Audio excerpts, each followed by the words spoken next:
AV Shop Talk, Episode 22.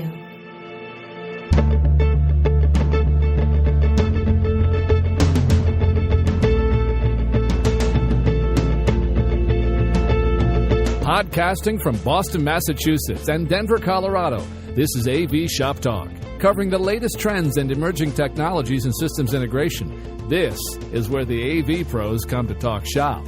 With your hosts, Nate Schneider and Jason Griffin.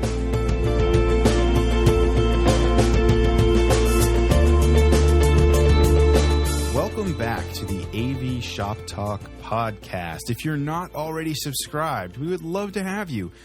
We'd love to deliver this content directly to your mobile device of choice. And you can head over to avshoptalk.com if you're not subscribed. We'd love to have you. And welcome back to all our regular listeners. Jason, what's going on tonight? How's it going, man?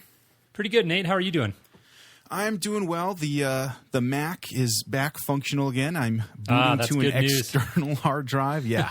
So I've got I'm literally looking at my external hard drive right here because I could not get my SATA bus to work. The internal SATA bus is shot in my 2009 iMac. So I'm limping along, but we have a functioning system. So 2009, I'm sad to say it, but in computer years, that's I'd say a pretty good run you've had there, and it sounds like things are still humming along. So very good. Yeah, it's like 106 in computer years, right? Yeah, exactly. So the fact that this thing's running is a good thing. But man, you were just out at CEDIA. Yeah, it was a great show. Another, CEDIA is always fun. I really look forward to going to CEDIA every year. This year was out in Dallas. It was my first year actually attending in Dallas, and so really enjoyed being out there, just catching up with old friends and seeing the big stories. There was definitely a lot to talk about, and I look forward to kind of diving in to that here with you this evening and sort of dissecting really what it all means. Yeah, it's one of those things where, coming up in the commercial side of the biz, Infocom has been the show to go to, but I would love to make it out to a CEDIA one year just to see, just what it's like out there. And I heard some other podcasts. I know, I think Victoria Ferrari was out there, past guest of AV Shop Talk in front of the show. I think she was out there for the first time for her first CEDIA. And I'd like to come out and check it out one of these times if I can swing it or, get to another convention. But it's hard. Yeah, you kind of, with business and family and everything, I feel like I sort of have to pick one. I feel the same way about Infocom. I'd love to get out there. But yeah, there is crossover in terms of just relevant stories and relevant information, and of course people attending. I saw a lot of the AV Nation guys out there. I know AV Nation's not exclusively a commercial show by any means, but I know those guys get out typically to both. I saw Tim and Matt Scott and Chris Netto and all those, the whole crew out there. And so like I said, always good. I mean, CEDIA for me is really fun to go out there and catch all the stories and get excited and get jazzed about what I do. And I always leave there feeling energized, but I think equally as important is just catching up with old friends and sort of the social aspect of the show is a lot of fun. Yeah, and we're in for a treat tonight because Jason took his little handheld recorder out to the show with him and recorded some audio from the show floor. So we're going to be listening back and time warping back to CEDIA to hear some of these conversations if you didn't get a chance to go. So I'm pretty pumped that I'll at least get a little bit of that CEDIA experience, and then we can share that obviously with our listeners to this show. So that's a pretty cool thing. But one of the biggest stories that was a huge surprise, and Jason, I actually found out about this through Facebook because I saw your post on Facebook. Yeah, it must have been the second night of CEDIA or something like that. But it was an article. I believe it was Julie Jacobson from CE Pro that broke the news. She had the inside scoop with this VIA home story. Mm-hmm. Yeah. My post on Facebook was, a personal post and just kind of saying I was feeling fortunate to have avoided kind of what was really just a kind of a colossal collapse in our industry, especially in the residential side. And VIA, for people who don't know, if you haven't heard of VIA, it was, I should say, the result of a merger between a handful of very large companies, systems integration companies on the residential side in multiple states, and a very ambitious undertaking, and one that I was I feel like privileged and honored to be a part of out in California. That was my employer out there before I relocated here to Denver a few months ago. And they officially, went into receivership from the bank and basically gone, evaporated, 300 some people out of a job, and just a real calamity in my opinion. And really heart goes out to all the people involved. Like I said, my Facebook post was a personal thing. The story actually broke publicly that first day of CEDIA, so kind of in the morning there on that Thursday.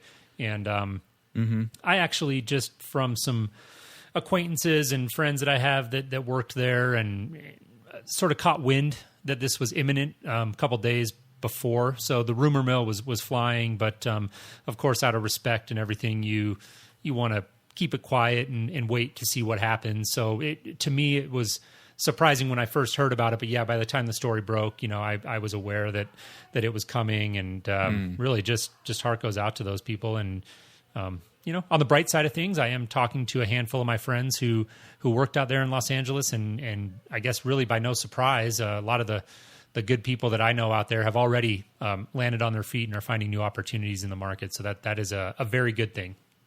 Yeah, that's. It's amazing how your transition to Colorado kind of came just in the nick of time, from your perspective. But yeah, there's a lot of people out there that are hurting and trying to find jobs still and try to figure this out. And, hopefully they can get absorbed into, the competitors in the market, and they'll find a place. And one of the things that I was going to throw out too, and, if you go to the article, we'll put a link in the show notes at avshoptalk.com/episode 22. The title of this one was VIA International Ceases Operations, High-End Home Technology Group in Receivership. And if you go to that and you look at the comment section, I think the comment section will be a valuable tool for people looking for work, because there are dozens of people saying, hey, we're hiring here, we're hiring in this city, come over here. So if you're out of work, you're not sure where to look through these comments here, and there's a bunch of opportunities there. And of course, you gotta look through them with a discerning eye. Could be some headhunters mixed in there, trying to make a buck. But there's probably some good-willed people too that are just trying to help some fellow colleagues in the AV biz out. So yeah, anyway, I'd say that's what I would say.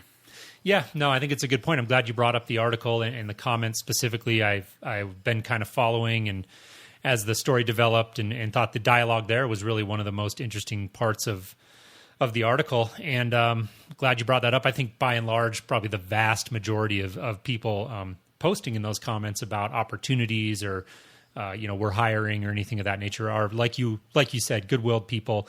I think that from everything that I've heard from the people out there who were part of this, is that what they have really been impressed with is sort of the coming together of everybody under the circumstances, and how people have really just banded together out there to help one another out. And, other companies have come in and really, and let's be honest, these other companies coming in, they're self-interested. I don't think there's anything wrong with that. I think that that's the nature of a market economy. And we should be thankful for that, because these other companies were able to come in and really put a lot of good people back to work very quickly. And I think that's a great thing. Obviously, the really thing that fascinates me about the whole story, and what I, be honest, experienced during the end of my time there. I should say, full disclosure, that my departure from VIA was completely separate from this story. My move was about me and my family, and wanting to relocate from Los Angeles and get to somewhere that we felt was a better place for us as a young family. But, I did experience a lot of the troubles that they were having, and really what it came down to, company had a ton of revenue.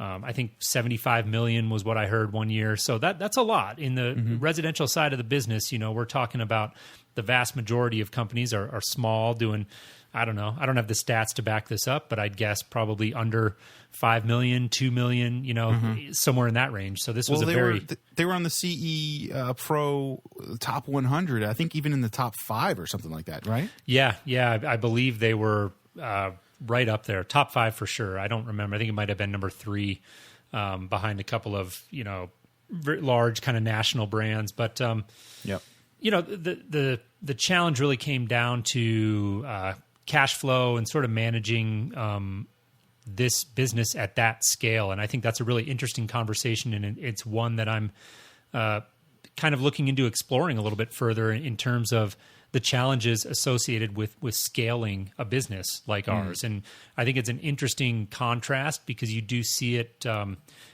little more common in the commercial side of the business. I feel like with companies like AVI, SPL, and you've got other players out there operating at very large scale. In the residential side of the business, it's very uncommon. And I think that's interesting and really something worth thinking about. Is there a lesson to be learned there in terms of, the business that we work in? Does it scale? What are the challenges to scaling this business?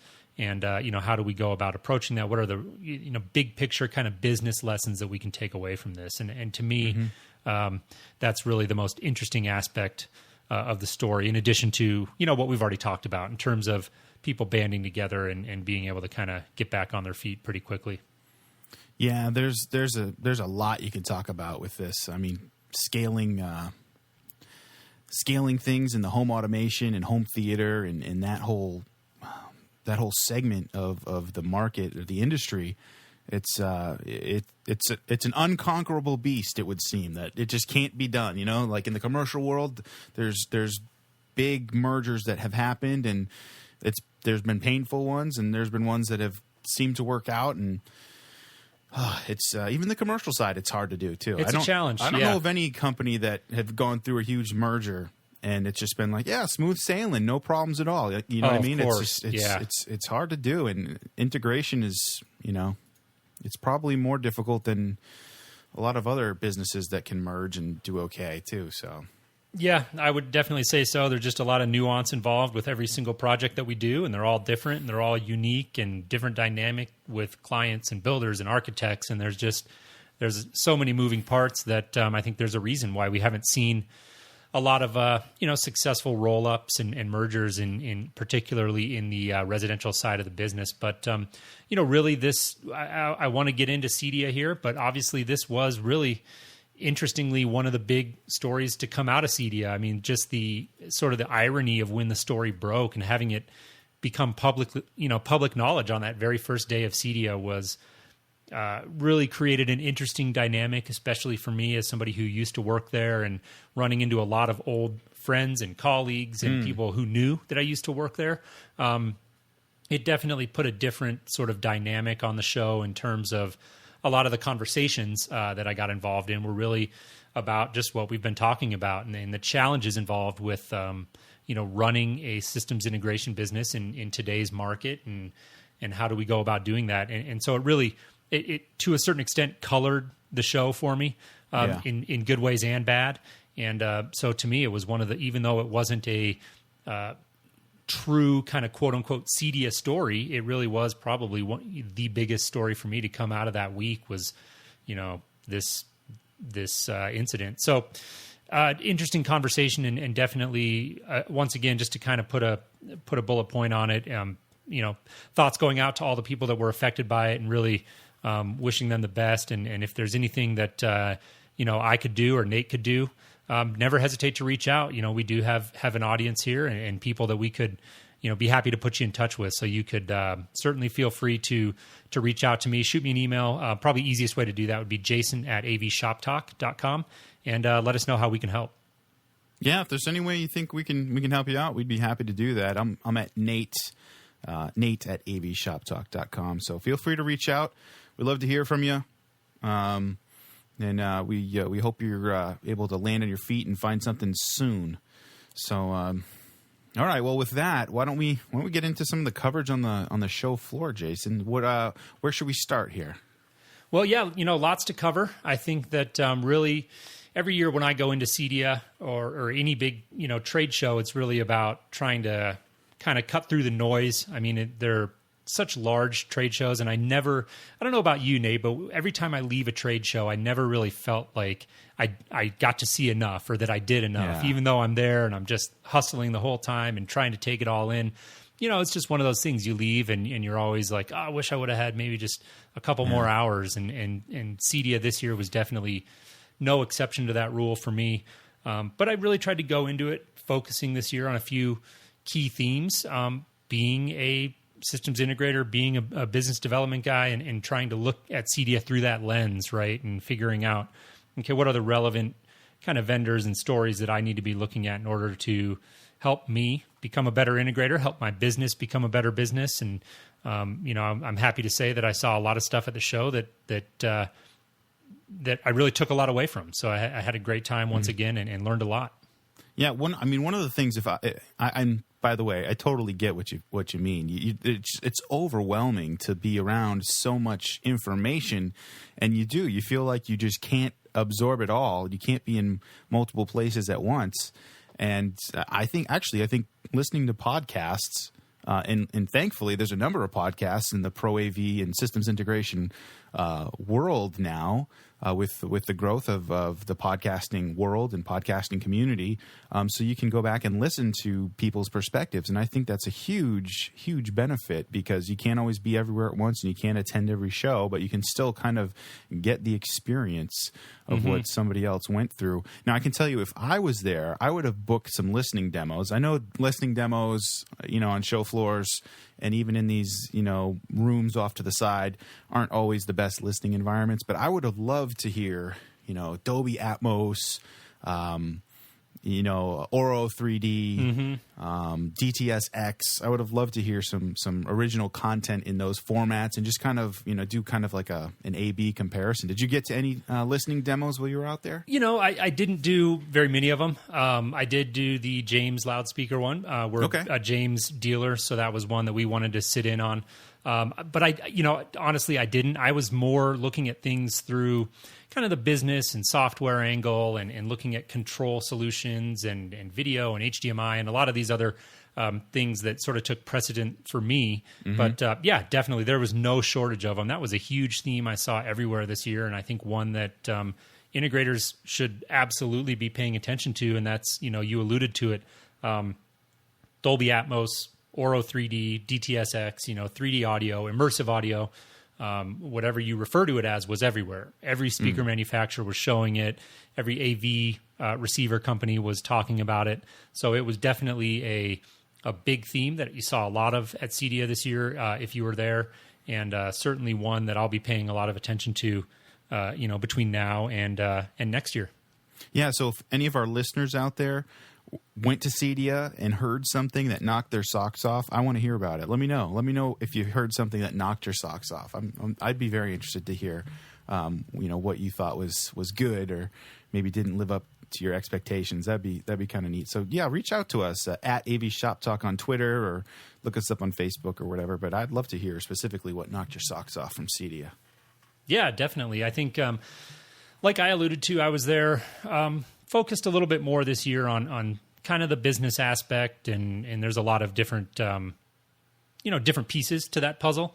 But really, I felt like kind of the main theme, if you had to put one kind of bullet point on CEDIA this year, and what was really the big story to come out of it this year, for me, was a continuation of kind of the theme we saw last year at CEDIA, which was this continued kind of convergence and push into the lower end of the market, the DIY market, straight to consumer products, kind of blending into the CEDIA channel. And that is a fascinating trend, and it's one that's not going anywhere. It's definitely one that we're going to have to face head on and adapt our business models to. And that was really probably, if I had to pick one thing that I went into the show really just looking out for from a very high level, that was it. Yeah, I mean, I'm looking through my notes here, and I'm seeing companies like Umi, and next to it, I've got a little note saying direct to consumer, and I've got Savant, and I've got a little note saying direct to consumer. So these companies are starting to play both sides of the fence here, right? They're trying. This is what I don't get. This is what I'm trying to wrap my head around. And coming from the commercial world, there's nothing that we want to be direct to consumer really in the commercial world, right? That just kind of mucks everything up. We want everybody to go through the integrators. So in the resi world, you see things like, Savant's, the Savant remote, and then the Savant Pro remote, which is essentially the same thing with some more features. So they're trying to play both sides, but they're still trying to give integrators an edge. And, definitely that theme is an interesting one to follow. Whereas Umi is kind of like, they just want to go direct to consumer. They don't care about the integrator per se. At least that was my kind of takeaway from your chat with Colin there. I know it seemed like he was kind of leaning towards that path. Definitely. I wouldn't even say leaning. I mean, they're all in. They're a crowdfunded product. They're a startup, and that's really the fact that they're even at CEDIA is really the interesting thing to me, right? Like a product like this is purely a straight to consumer DIY product, and yet they're there on the CEDIA show floor. They were actually kind of I don't know what the exact arrangement is, but they were sort of part of the Z-Wave pavilion. So Z-Wave had a lot of different, vendors there. And obviously Z-Wave is a very prominent technology in the do-it-yourself realm of our business. And so no surprise there. It's an interesting product, Umi is. We've seen a lot of startups in the smart home, come about in the last year and a half. They are one of the few. What I think is really interesting about Umi is they're one of the few that's actually doing AV control. So we've seen a lot of smart home products like SmartThings comes to mind. Nest is a big one. These companies that are doing things like cameras, smart locks, climate control. These sort of things are a lot more common. What you don't see a lot of is these crowdfunded DIY type of products really taking control of the media center and the TV and the audiovisual experience. And I thought, to me, that was really the interesting thing about Umi, and wish them well in that endeavor. I think there's a reason that a lot of DIY companies haven't gone that route, is just because, I don't know exactly what it is, but I just know that in my background, I've programmed a lot of RTI and universal remotes, and you always run into that little, you've got the system 80 or 90% working, but the client has that little one-off, whatever it is, VCR or, cassette player or something crazy, or it could even be some weird cable box or whatever it is that you just can't seem to get control of. And that really, unfortunately, ruins the whole experience. The 90 or 95% of what you could get right doesn't really matter, right? I got a story to tell you. Speaking right along the same vein, I got this Samsung Galaxy S5 phone, and you know why I got it?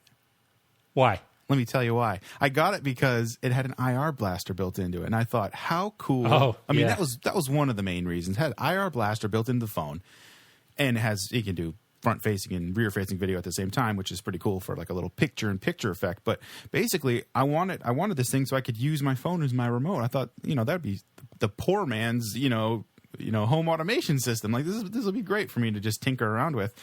And I fired the thing up. It comes with a stock app that's built into it.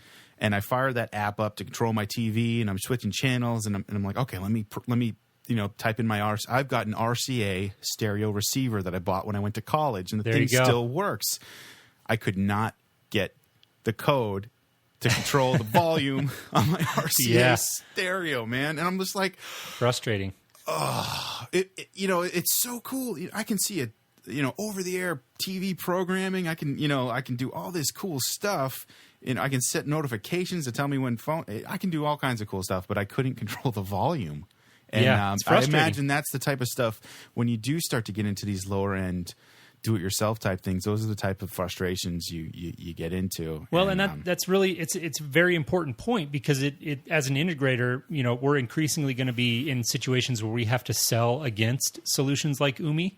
Umi seems like great guys, seems like a cool product, but let's be honest, they're a competitor to me if I'm out there and a client's looking at them versus, whatever control system I'm trying to sell. And that's why I think it's really important to point that out, because that might sound like a small thing, but it's all about the user experience. And if you can't get that remote working 100%, then it loses a significant amount of its value. And I think that, to me, is one of the important stories there, right? Is that's what we have to focus on, is how do we differentiate, and how do we provide value above and beyond what a product like a straight DIY product like Umi is able to provide. And so I think it's super important to pay attention to that aspect of the story. And that actually segues nicely into a point about Savant. So we're talking about UMI and we're talking about Savant, two very different companies coming at the market originally from very different angles. UMI's like coming in straight from the DIY kind of low end of the market, and Savant started very high end and is now working down. We've been, as Savant dealers, kind of clamoring for a new handheld remote for a very long time. It, in my opinion, has been one of the weaknesses in their line. Their existing remotes are okay. They're not bad. They work. I just thought we needed more options. And so we've really been, as a dealer base, kind of putting collective pressure on Savant. Give us a remote. Give us a remote. Well, I will say the new remote they put out is gorgeous. The industrial design on it is beautiful. I thought they did a great job on it. Definitely it has hard buttons, right? It has physical buttons? It does, yes. It's got, a handful, which obviously is very important. I just think it's a great remote. It just wasn't what we were expecting necessarily from Savant in terms of, it's a straight-to-consumer product. I mean, that surprised the dealer base. It wasn't a complete shock to me, but the fact that we waited this long for a remote and then it comes out and it'll be sold at bestbuy.com. That's a big story. That was a huge story, and a ton of people were talking about it. Stopped by the Savant booth pretty early. The first day the show floor was open, and it was just packed. I mean, I think it was. I wasn't the only one with that idea. A bunch of people went straight there. That was one of the first things they wanted to see, and it was an interesting story. The Pro version of the remote that you alluded to, they weren't showing, but it is. They're saying it'll come out 60 days after the DIY version comes. So we're looking at Q1 of next year. So not too far off for that Pro version. The DIY version is more limited in its capabilities in terms of trying to tie it into broader integration like climate control, shades, pool control, things like that. So there is some value there for the integrator to upsell against kind of the DIY version. But still, just surprising, and Savant's approach to sort of segmenting their product line into things for the DIY market and for the Pro market was a big story, and I think one that really speaks to the main trend of this year's show. Yeah, so the bestbuy.com direct-to-consumer version I think is going to ship in December, so this year, and then the Pro version not till Q1 2016? Yeah, they're saying 60 days, so I don't actually know the exact dates right off the top of my head, but they were sticking to their guns on that. They didn't seem to be hedging or coy about when the Pro one was coming. There didn't seem to be any question that it was coming. It was just they wanted to get this DIY remote out first. Well, what it looks like they're doing? It looks like they're giving the do-it-yourself or bestbuy.com guys. They're enlisting those guys as the bug fixers or the bug testers. Yeah, and then they're gonna see what the feedback they get, and then they're gonna hopefully roll that into the integrated version. That's the Pro model that will catch all that stuff. Well, at least that's the way I think about this stuff. I never like to buy the first round of anything, right? You always want to get after it's been tested. I'm with you. Yeah. One of the interesting little sidebars, since we were talking about UMI and that whole user experience of controlling the living room, the DIY version does not have the ability to learn IR commands. So you run into the same kind of issue. If you go out and buy that remote, and then you've got the little RCA receiver that isn't compatible. Don't make fun of my RCA receiver, man. That thing works. No offense, Nate. But yeah, that's the kind of stuff we run into all the time in residential environments. But again, I think the big story there is the broader theme of that convergence and how we deal with it as integrators. Yep. That's definitely going to be a challenge to deal with, and that's the way the market is right now. So that's how things are.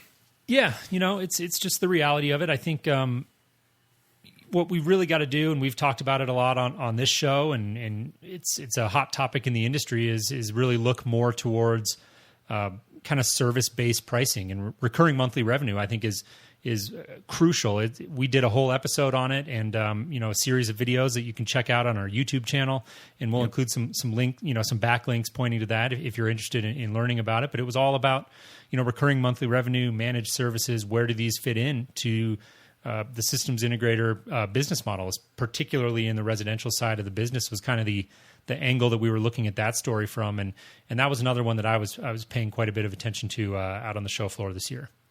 Yeah, and so one of the big things that came up multiple times in episode 21 there with managed services and RMR was Ieg. That was one of the big topics, and I guess they've been a market leader with remote monitoring tools since 2009. I have not had any experience with Ieg, but apparently they've been doing amazing things. And Jason, you were very familiar with them, and obviously everybody else on the panel last episode was familiar with Ieg. So I am learning, and you got a chance to actually stop by the booth and have a chat with the director of marketing, right? Yeah. So why don't we go ahead? Let's play that sound clip here, and then we'll come back in and we'll I'll share some of my thoughts about Ieg and where it sort of fits into the bigger picture of what we're talking about here. All right, let's time warp back into CEDIA. AV Shop Talk.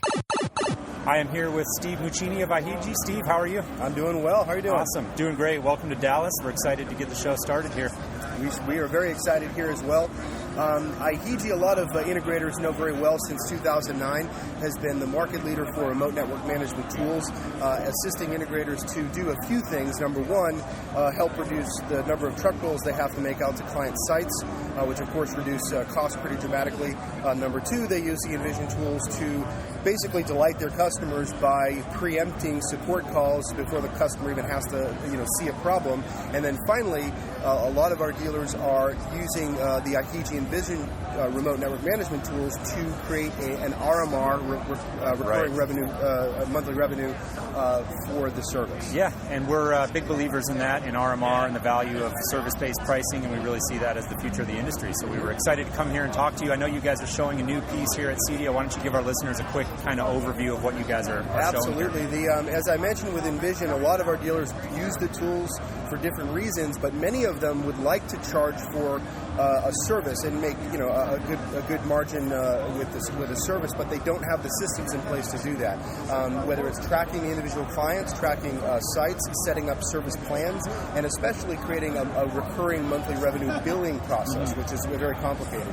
So we have introduced Ieg Service Manager, which is essentially the business operations side of what our guys have been using our tools for years now, that will help the business owner, the technician, the operations person to run the business. It will include the ability to track clients, set up service plans, bill monthly, keep all documentation per projects into the system, and also track support tickets, and then see all the clients at a very high level. Very nice. Yeah. Awesome. Well, it looks great. We're really happy to be here checking it out with you, and hope you enjoy the show. Good luck. Thank you. All right, thanks. Yeah, so that was my conversation there with the guys at Ieg. That was one of the first booths that I went to and stopped by just to chat with those guys. And it's something that actually in my current business, where I just started here in Colorado, we're not currently doing Ieg, but we're looking very hard at it. And I think we're likely going to move forward with coming on board with them and getting one of their demo kits into the showroom and kind of kicking the tires on it a little bit. But really, it's a system that's all about that ability to remotely proactively monitor our client systems. And I think that's a huge, it's a huge thing that we all need to be looking at in terms of really the value add for our clients, because our clients, whether they're going with a DIY product or they're going with, a high-end Crestron type of system, things are going to break. It doesn't matter which one you go with, right? It's electronics. They're like, we're filling these houses with little mini computers that this is how I explain it to my clients. You don't go buy a computer and expect never to have to reboot it. And really, essentially, that's what we're putting into your home is a bunch of little computers. And so you need to go into it with the expectation that it's going to require maintenance and management. And that's really where a tool like Ieg comes in. I think they've done a pretty masterful job of putting a kind of vendor agnostic platform together. There are certain products and vendors that Ieg works better with, but generally anything that's kind of on the network, it's able to monitor and give you proactive alerts. And kind of the new thing that they were showing this year that I thought was interesting was the Ieg Service Manager. And really, this is a new piece that they've put out because they've realized that the challenges to doing remote system management and implementing a recurring monthly revenue strategy aren't purely technical. They're equal parts kind of being able to sell and manage these contracts. And that's really what the Service Manager is all about, is more of the admin side of that. And I thought it was a smart move for them to put it out, and the booth definitely seemed busy kind of every time I went by there, and I think a lot of people are looking at it. One of the last points I'll make about Ieg is a number of vendors. We do, like, Luxel is one of our networking lines, and when I went by and talked with those guys, they had little Ieg logo on one of their signs, and so I asked them, I said, tell me about that, and they're working very closely with Ieg to make sure that their network switches and routers are fully transparent to the Ieg platform, and that they really have a tight integration, so that you as an integrator, if you're an Ieg dealer and a Luxel dealer, you've got two products that work very well together and give you a lot of power to really manage your client systems without having to roll a truck every time something hiccups. So I think that's really really interesting and a lot of potential there. Yeah, so they were talking about their their tools that allow you to basically provide preemptive support. I think that was like the big takeaway from Ieg is realizing there's a problem before the client realizes there's a problem and fixing it, so that it just appears to be 100% uptime. It's kind of, it seems like that's what they're going for. So yeah, I mean that's cool really stuff. where the value is. We've for a while now had the ability to remotely kind of like a network-enabled power conditioner, where you can get onto the network and reboot like certain outlets on the power conditioner, which is great. Having that ability is very powerful, but it's still by nature a reactive way to service your client systems, where something like Ieg is actually proactively monitoring the network and sending you alerts, like you said, Nate, where hopefully you can fix the issue before the client even knows it's there. Yeah. Now, speaking of pulling the client into things and getting them involved, well, that's the opposite of what they're doing with Ieg. You're trying to fix the problem before they get involved. There's another company, another booth you stop by at called Slate Plan, where they want the client to get involved, but not so much with the service, but with the design and with the budgeting and with the scope of a project. This was an interesting one that definitely piqued my interest. Interesting concept, but what do you think? You want to jump over to this soundbite now? You got anything to add to Slate Plan before we play this clip? Let's play the clip, and again, we'll just come back and I'll kind of share some of my thoughts. I thought it was a very cool product, and so let's share the audio first, and then we'll come back and kind of put our thoughts on it. AV Shop Talk. I'm joined here by Jason Wright of Slate Plan. Jason, how are you? I'm great. How are you? I'm doing awesome. You having a good show? Wonderful show. It's awesome. It's very busy, so Yeah. we're happy about that. Yeah, I've swung by your booth a couple times, and it seems to have a good crowd every time, and so that's good for you. And I took a look at the product just now. It looks great. I like what you guys are doing. Tell our listeners a little bit about Slate Plan and kind of give us the elevator pitch. Absolutely. Well, I was an AV integrator for 10 years on the sales side, and the thing that I found frustrating was the whole sales process. I'd have a great first meeting with a client, then I'd have to go away for a week or two, develop a proposal, come back and present it, and sometimes there was a disconnect on pricing or scope. So our goal was to create a process where we can pull the client into the design conversation and help them develop their own scope and their own budget in real time. Yeah. Cool. Well, yeah, it looks very good.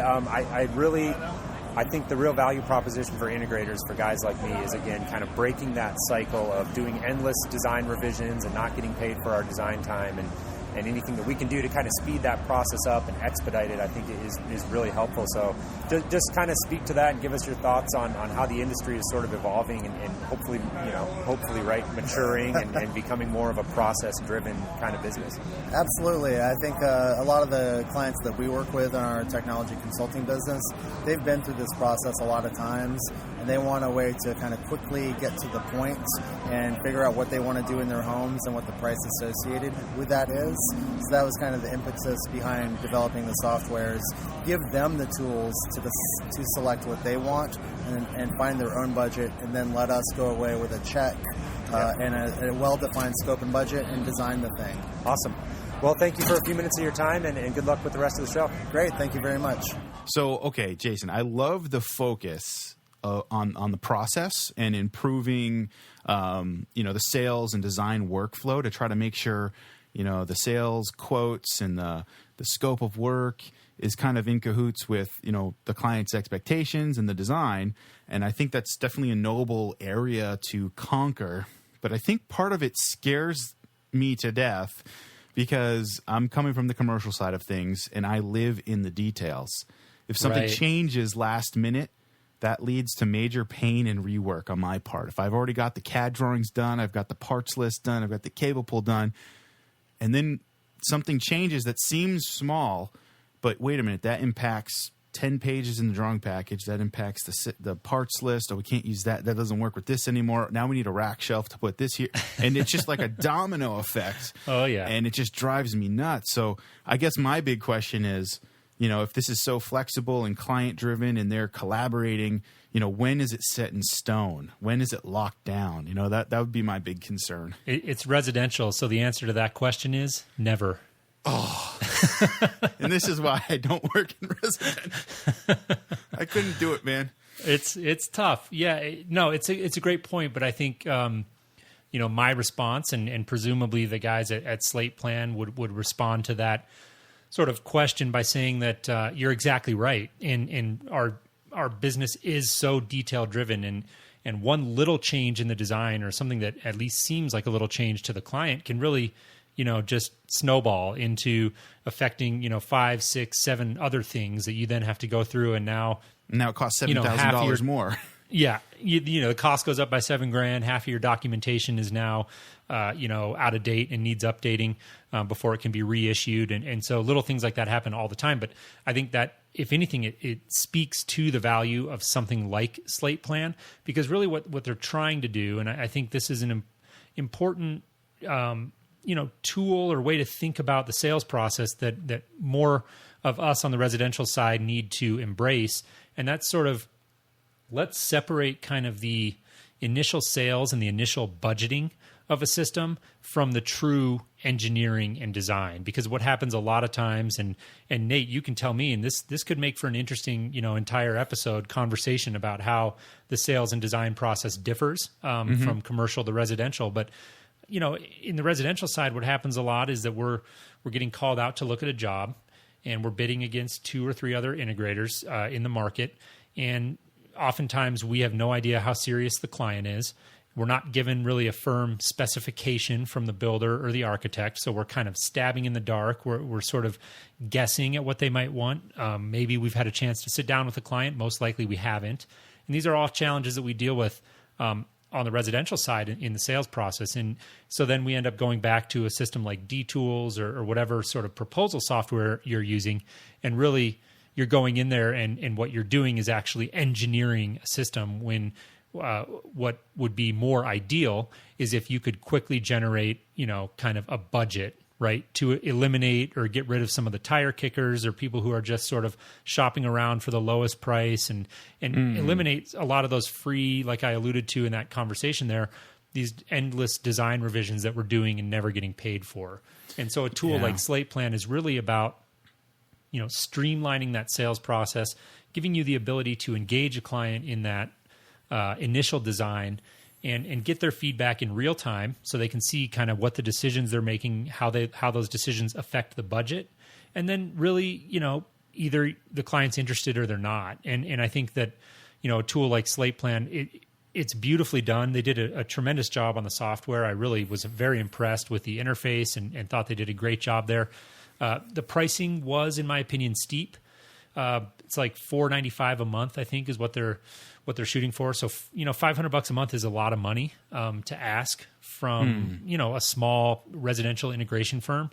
I spoke to them about that off air, so I wasn't recording, but, their response made sense. It was kind of like they based that pricing on market research that they did. I don't know how extensive that market research was, but their reasoning is, basically, if you're a small business owner in the residential side of the business, how much would you pay for a kind of lead qualifier, someone to go out and really either qualify a sales engineer? Yes, somebody to go out and like qualify or disqualify leads, so that your real sales guys, your real sales engineers are only focusing on the jobs that you're, the client is serious. Okay. And so even a low paid guy who might run around and do something like that is probably going to cost, with 40, 50 grand a year or something like, who knows? But that's their reasoning is, well, you can pay, X amount to have our software and it'll help you kind of do that without having to go through that pain yourself. And so that's their reasoning. I think it's a high price point. I think they're going to have a hard time getting that from residential integrators. which I was kind of bummed about because I loved it. I thought it was such a great piece of software, loved the design on it, would love to implement it in our business. But, we're not in a position right now where we can afford to spend, $500 a month on, I mean, maybe we could, I don't know. I don't make those kind of decisions, but generally speaking, that's a lot of money, right? Especially when you're talking about the residential side of the business, a lot of small and medium-sized businesses. Yeah, and I think you touched on something that could make for a pretty interesting future episode. I won't respond with my thoughts now, but comparing the sales process from commercial to residential and in how to sell AV, I think would be a fascinating topic. So we'll keep that on the back burner for maybe a future episode, and maybe circle back to that later because I have a lot of thoughts on that bouncing around in my head as you were talking about this. But what we should really do is stay focused on CEDIA right now. And I think if we hop back to the show floor for one last clip, we could actually get into HDR a little bit. So it looks like Sony was showcasing some HDR video content out on the show floor there. Yeah, there was a lot of manufacturers talking about HDR this year, which I was happy to hear. 4K has been all the rage, and everybody's been talking about the increased resolution. But I think that HDR is an equally significant technology, if not more significant. And its impact on the viewing experience is undeniable in my experience, or in my opinion. And Nate, why don't we go ahead and let's do the same thing. Let's jump into the sound clip here, and then we'll come back in and we'll share some of our thoughts on it. All right, hold on to your seats as we warp back to CEDIA. AV Shop Talk. I'm joined by Phil here with Sony. How's it going, Phil? You enjoying the show? Excellent. Having a great show. Love CEDIA. Yeah, it's a great show. You guys have a busy booth here. I've been kind of swinging by the past couple of days, and it seems to be drawing a crowd. So that's a good thing, right? Absolutely. Awesome. Well, I wanted to stop by and talk to you guys specifically about HDR. It's a big topic that we talk about with our audience all the time. We think it's a really cool technology and very significant, but I want to hear your thoughts just in general on HDR and why it's important. Okay, so for a while, 4K is a big thing, but we've always said it's not about more pixels; it's about better pixels. Yep. If you look outside a window, you see more than just clarity. There's more color and there's more contrast. So the goal is to make it look more like reality. So in order to do that, you need resolution, and you need more color, and you need more contrast. HDR gives you the color and the contrast. A lot of times when you hear HDR, you think it's going to be all about brightness. But what it isn't, it really isn't really about brightness. What happens is, first thing is it gives you more color. Broncos Blue is outside of the color range of a normal TV. You're talking to a big Broncos fan. So the goal is to first give you Broncos Blue. That's basically a bigger base of the triangle that determines what the color is going to be. But there's also Broncos Blue in the dark and Broncos Blue in the sunlight. So you got to have a higher range. So basically, with a bigger box of colors, because it's like a big cube. So what you end up with is 164 times more colors. So HDR, when you look at it, the first thing you're going to notice is not the brighter white dots, but wow, neon looks like neon, gold looks like gold, things sparkle more like reality. It's like I'm looking through an open window. Yeah. You guys have a very effective demo here. Obviously, our listeners can't see it, but kind of side by side with standard dynamic range and an HDR image right next to it. A really effective presentation here, and it really does make a big difference. Talk about what some of the challenges are potentially to market adoption of HDR. Well, at first, you have to make sure that all the manufacturers agree. So that has happened. UHD Alliance got together and developed a new format, HDR10, that Sony and Samsung and LG and Warner Brothers and Disney and Dolby are participating in. So now we have a standard. The TVs have always been able to do it. The cameras have always been able to capture it. The analogy I use is, think of it like a car. You have a Lamborghini, and the speed limit, and it's a straight line road in Texas, but the speed limit is 55 miles an hour. I don't care how good the car is, the law said you can't go more than 55. That was the broadcast. That's what we've been stuck with for the last 25 years. Now the speed limit is 400 miles an hour. Your car can't do 400 miles an hour, but it can do a whole lot more than 55. Yeah. So every TV that has HDR is going to be noticeably better when you watch it when it comes to color and details than what you see on a regular 4K TV. But as you buy a better 4K compatible HDR TV, it's going to be more and more and more noticeable. So our TVs, we've been working on technologies for wider color and higher visible contrast for the last 2 or 3 years because we're a broadcaster and a professional video and studio, we knew that this stuff was coming soon, so we could plan for it. Yeah. So our TVs currently offer the best performance when it comes to HDR. We have the widest color and the highest contrast, so HDR pops more on our television sets. Awesome. Well, they look great. I really appreciate a couple minutes of your time, and good luck with the rest of the show. Oh, no problem. Take care. Okay, so you heard it there from Sony, obviously a huge name in video, and I think that really the conversation opened up on one of the key points, and it's not about more pixels, it's about better pixels. And I thought that was the main takeaway for me, and the interview could have stopped right there for all intents and purposes. I think that's what HDR is all about, right? And Nate, I'd be curious, I know you guys do a fair amount of work with video, and in your kind of end of the business, those extra pixels are obviously super critical. The residential side, very different environment as far as the importance of that. But I'd just be curious to hear some of your thoughts on that conversation there with Sony. Yeah, I mean, he was right on the money there with, it's about better pixels, not more pixels necessarily. I mean, at least in the residential world, and I think in the commercial world, I think it all goes the same. I mean, I'd love to see a 1920 by 1080 HDR display, and that all the bandwidth that was going into, a 4K UHD signal could be, you could save the bandwidth on the pixels and just make, darker darks, wider whites, and expand the color gamut. And I think we'd have some pretty rockin' displays. And it's not about brightness, right? It's about color. And that Broncos blue did he know you were a Broncos fan, by the way? He must have seen it on. I actually meant to ask him. I'm assuming that he saw that on my name tag because it said Denver, Colorado on it. Oh, okay, yeah, he's a pretty slick one. Then sharp, if you picked that up and threw in, Broncos blue, he's good. He knows what he's doing. He knew the way to my heart, no doubt. Yeah. Oh, he gotcha. So yeah, I mean, HDR is definitely. Now, how much of it did you see out there? Did you see a lot of HDR, or was it just like Sony and maybe a couple other booths? I mean, like if you went to really any projection vendor, they were talking about it. Pretty much, I'd say most of the TV manufacturers were talking about it to a certain extent. I felt like Sony had maybe a little more emphasis on it. I think it's a big push for them for whatever reason, and I think that's a good thing. You heard us allude in that conversation to the kind of side-by-side display that they had up, where they had standard dynamic range on one side and HDR on the other, and thought that was a very effective demo. And so it seemed to me, and it could have just been my perception, but it seemed to me to be getting more attention this year than in years past, when really it's been all about those extra pixels. Yeah, and it could be that in the commercial world, it's not quite as important, or it could be a timing thing. Like in Infocom back in June of this year, I don't remember seeing a whole lot of HDR. I mean, I just didn't see a lot of it. It wasn't the main theme. UHD 4K was still kind of like the big thing with video, and maybe the fact that you did start to see more HDR at CEDIA. Maybe it's not just the fact that it's more a residential show, but just the timing of it. Now I think there actually is an HDR standard, HDR 10, I believe it is.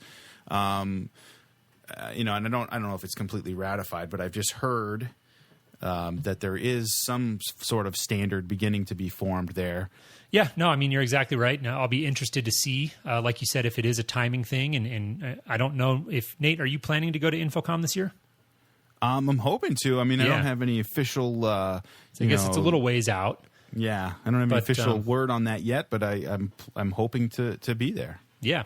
So, anyways, but it could just be a timing thing. It could be the case that kind of some of the standards are starting to take shape, and you heard him sort of talk about the UHD Alliance and some of these initiatives. So, I'm excited for it. I think it's a cool technology, and definitely one that I think is going to continue to gain momentum.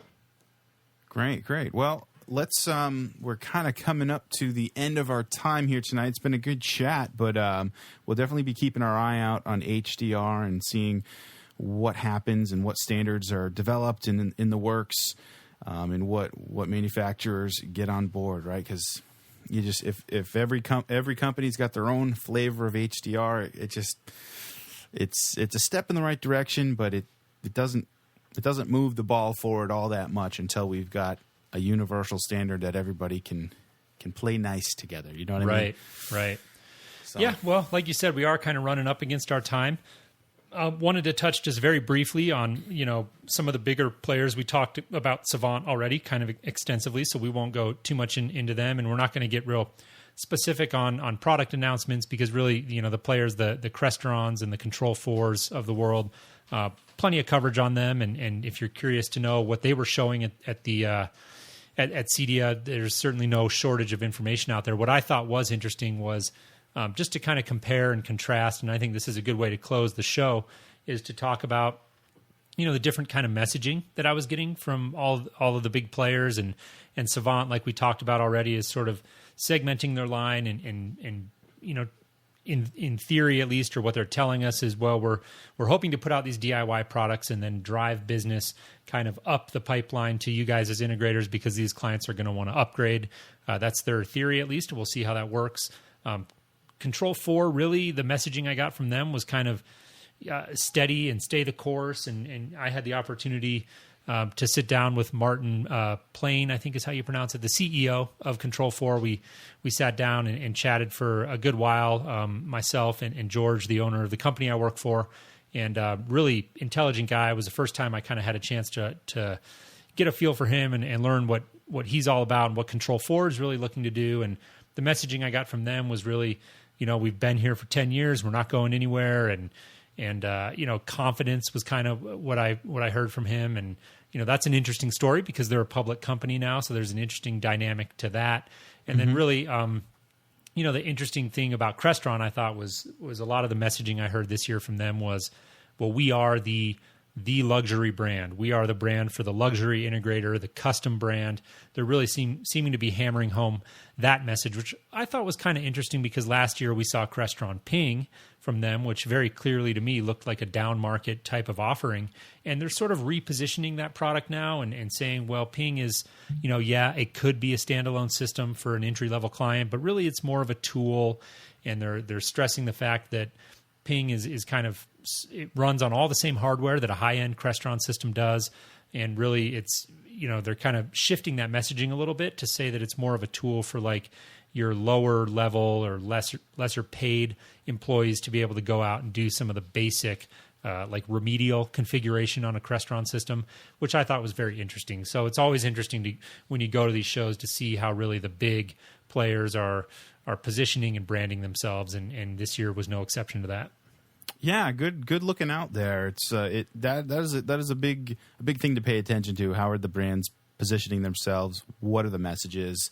Who's saying this, and then who's saying this on the other side? Who's saying that on the other side, I should say. And from a marketing standpoint, you want to create a ladder, right? You want an entry level, then you want a medium, and then you want a large, right? You want a small, medium, large type thing, and people can kind of dive in a little bit, experience it, want more, and kind of work their way up. So that's definitely a marketing strategy, and maybe that's what Ping is going to help people do. It kind of like wet their beak a little bit with a Ping setup, and then they're going to want the full blown luxury thing. So yeah. I mean, it'll be interesting to see. I think it's one of the many lessons that we can take away from the big trade shows. A lot of it is about the marketing hype, and everybody's kind of vying for your attention when you go to these trade shows, and that's kind of the biggest challenge, right? You go in, you have to cut through the noise a little bit and figure out what it is you're there to learn and to see, and what's going to help you become a better integrator, or if you're a business owner, or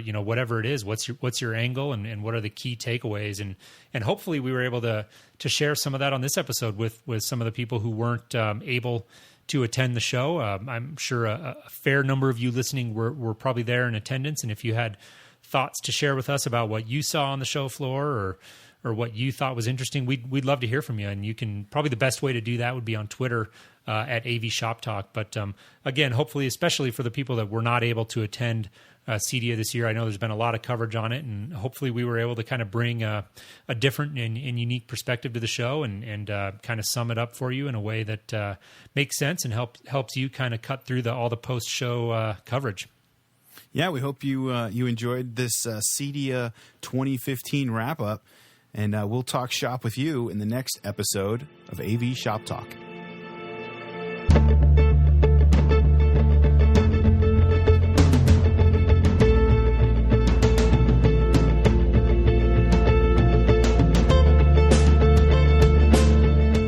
The AV Shop Talk podcast is produced independently by Jason Griffin and myself, Nate Schneider. Musical contributions have been provided by Colin Owens. Voiceover contributions have been provided by John Perry. For more information about what you just heard, please visit avshoptalk.com/episode 22.